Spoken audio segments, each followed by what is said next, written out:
Fala pessoal, sejam bem-vindos a mais um vídeo. Eu me chamo Felipe Udi, sou analista CNPI, número 2434. No vídeo de hoje nós vamos falar da Ambev, uma empresa de high quality, ou seja, alta qualidade, mas que também paga bons dividendos. O problema é que é geralmente só em dezembro, né? E o pessoal acaba que não gosta de esperar. Então assim, a Ambev, pessoal, eu peço licença até para mostrar aqui o ambiente de homologação da nossa plataforma Prêmio Investimentos, mas já tem alguns dados aqui da Ambev, alguns não estão atualizados, tá?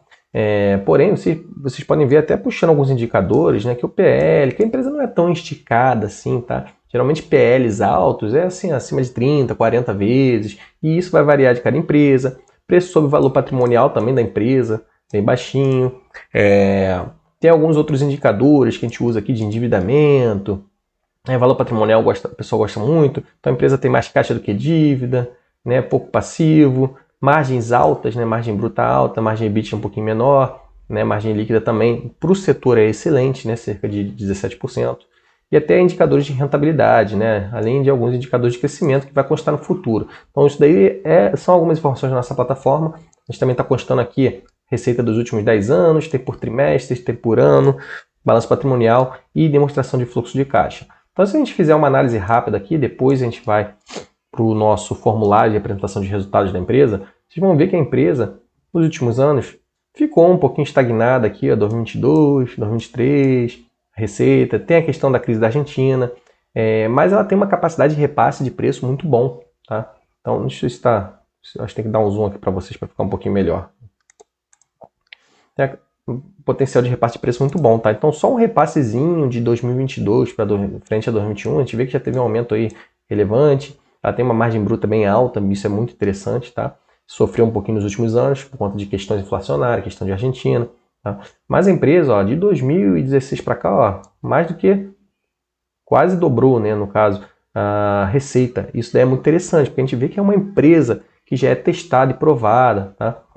Então, é uma empresa que cresce bastante a receita, tem uma quantidade de ativos muito grande, né? Então, 132 bi aí em ativos totais, bastante dinheiro em caixa, 16 bi.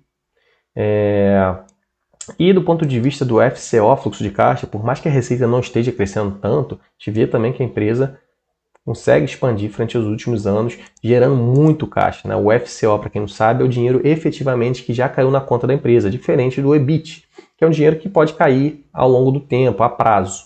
Tá? Então agora, depois que eu mostrei a plataforma, vamos ver aqui um pouquinho dos resultados da empresa, sempre fazendo nessa forma um pouquinho mais amigável, mais rápido. Quem tiver interesse de conhecer nossa plataforma, nosso serviço, tem o link na descrição do vídeo, estou sempre mencionando. E eu espero que algum de vocês tenha interesse, um valor bem baixo, em prestigiar o nosso serviço. Então vamos lá, apresentação de resultados. A empresa aí também fala um pouquinho desse ambiental, social, doação de dinheiro, de água, de projetos lá no Rio Grande do Sul. Né? Aqui fala um pouquinho das cervejas, né? Então tem a questão da Corona, tem direito. A gente vê que o volume às vezes não cresce tanto, mas a empresa consegue repassar preço. Pelo menos foi assim de 2023 para 2022, para 2021 também. Né, sobra muito dinheiro de fluxo de caixa, né, fluxo de caixa livre, então reduzindo capex, reduzindo inclusive arrendamento, né, de alguns imóveis, e apesar disso o lucro reduziu, mas a gente vê que a empresa está gerando caixa, tá? Fluxo de caixa e o EBITDA, né? No caso o lucro acaba caindo por conta de questões inflacionárias, até questões econômicas do Brasil, do mundo todo também, mas é uma empresa muito interessante, eu gosto bastante da Ambev. Eles falam sobre outros tipos de cervejas aparecem na capa, mas outros ambiente da América Central, né? Canadá também, a gente vê que o Canadá sofrendo bastante. Canadá sim, eles vêm sofrendo mais, a gente vê que o EBITDA caiu e tal, mas o lucro maior da Ambev vem aqui do Brasil, tem algumas partes da América do Sul também, tá? E aí eles têm esse direito aí de algumas marcas específicas. Lá nos Estados Unidos também, tranquilo, na Argentina, meio desvirtuado. Aqui no Brasil, Guaraná, eles também vendem bebidas não alcoólicas, né? No caso aí, conhecido como NAB, né? Não, esqueci a tradução em inglês, né? Mas são bebidas não alcoólicas, então refrigerante, água, né? Bebidas com gás, aqueles sucos de limão gaseificados. Alguns patrocínios aí que eles fizeram, desempenho da cerveja, a gente vê que cresceram um pouquinho. Né, total puro, hectolitro também, que é uma métrica que eles usam, esse HL, quantidade de volume produzido, a gente vê crescer um pouquinho também. Aqui ele mostrando o segundo trimestre, a gente vê que a EBITDA subindo, receita por hectolitro, volume subindo um pouquinho menos, então eles conseguem repassar um pouquinho mais de preço. A gente vê que cerveja no Brasil crescendo num ritmo até menor do que bebidas não alcoólicas, né? Talvez por conta dessa questão inflacionária. Né? Mas aqui é o volume, e foi volume recorde, tá? Mesmo assim, a receita é outra métrica, tá? Não confundir volume, que é o que a empresa produz, capacidade produtiva, com o que ela consegue vender, que é a receita. Aqui mostrando algumas marcas, né? Corona, Spaten, Budweiser, não tem marca premium, né? Outras que eles enquadram como inovação, enfim, Bud Zero, Stella Artois, tem algum direito, e o Zé Delivery, né? Passa um pouquinho mais rápido, né? Níveis recorde de saúde de marca, né? Então a gente vê que está crescendo. Mesmo assim, cotação andando de lado. Então, às vezes, o pessoal não tem paciência, mas numa carteira bem diversificada, acho que a Ambev enquadraria muito bem. Tá? Eles tiveram impacto aqui de impostos, ele até enfatizaram, impactando no lucro líquido.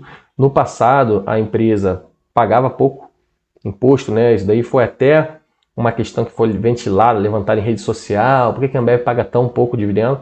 Mas é questão de normas contábeis, incentivos fiscais.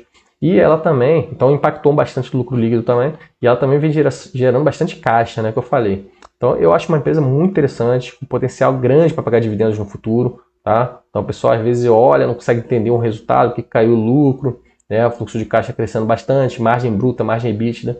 Então mais essas questões econômicas, inflacionárias, e também imposto, né, que impacta muito no lucro líquido.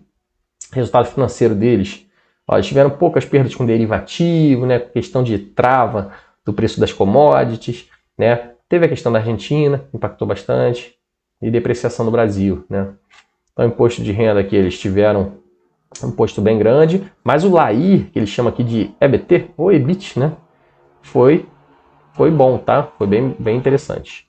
Ó, eles até botaram aqui, ó, menor dedutibilidade do JCP. Para quem não sabe, o JCP, o Juros sobre o Capital Próprio, é um dividendo que é pago para o investidor, mas eles conseguem reter um imposto na fonte.